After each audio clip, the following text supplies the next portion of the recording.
दोस्तों, मैं हूँ शुचि और आप सुन रहे हैं मुझे वार्ता पे। ये है रामायण भाग 3, जहाँ आज मैं बात करूंगी रानी कैकेयी की।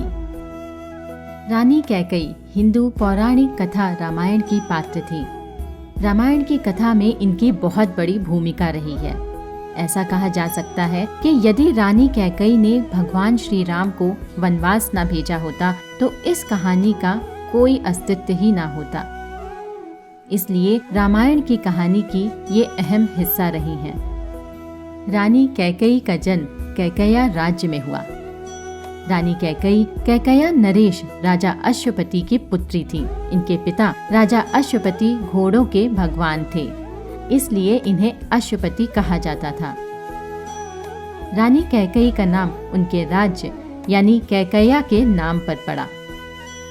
रानी कैकेयी बहुत ही खूबसूरत थी और ये सौंदर्य की धनी होने के साथ साथ युद्ध कौशल की भी धनी थी। राजा दशरथ कैकेयी की वीरता और साहस से बहुत प्रभावित हुए और उन्होंने रानी कैकेयी से शादी की। ये सर्वविदित है कि राम भले ही महारानी कौशल्या के पुत्र थे, लेकिन कैकेयी के व्यक्तित्व का उनके जीवन पर गहरा असर था। वो अपने पुत्र भरत से ज्यादा राम को चाहती थी और स्वयं राम भी कौशल्या के बजाय कैकेयी के ज्यादा निकट थे। पर ये सब देख रानी कैकेयी की दासी मंथरा, जो कुटिल स्वभाव की थी, उन्हें राम और रानी कौशल्या के खिलाफ भड़काने लगी। मंथरा ने रानी कैकेयी से कहा कि उन्हें अपने बेटे भरत के बारे में सोचना चाहिए और राज सिंहासन भरत को ही मिलना चाहिए। जब रानी कैकेयी अपनी दासी मंथरा के बहकावे में आ गई तो उन्हें 2 वचन के रूप में अपने अधिकार याद आ गए। वो 2 वचन उन्हें स्वयं अयोध्या नरेश राजा दशरथ ने दिए थे और मंथरा की बातों में आके उन्होंने राजा दशरथ से राम के लिए 14 साल का वनवास और भरत के लिए राजगद्दी मांग ली।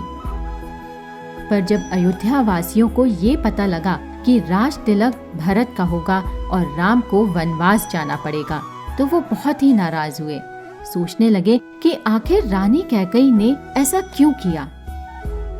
अब रानी कैकेयी सिर्फ अयोध्या वासियों की ही नजर में नहीं बल्कि अपने बेटे भरत की नजर में भी बुरी बन गई थी। अपने पुत्र भरत द्वारा कहे गए कटु वचनों से वो बहुत आहत हुई और उन्हें अपनी गलती का एहसास हुआ, किंतु भरत ने उन्हें अपनी माता कहलाने से वंचित कर दिया। जब भरत को पता चला कि राम चित्रकूट में हैं, तब अयोध्या के सभी लोग उन्हें वापस लेने के लिए चित्रकूट की ओर चल दिए। वहां पहुंचकर जब राम को उनके पिता की मृत्यु के बारे में पता चला तो वे बहुत दुखी हुए। रानी कैकेयी अपने किए पर पछताती रही। उन्होंने राम से उनके किए के लिए माफी मांगी और उनसे वापस अयोध्या चलने के लिए कहने लगी, किंतु राम ने अपने पिता के वचनों का पालन करने के लिए उनकी बात नहीं मानी।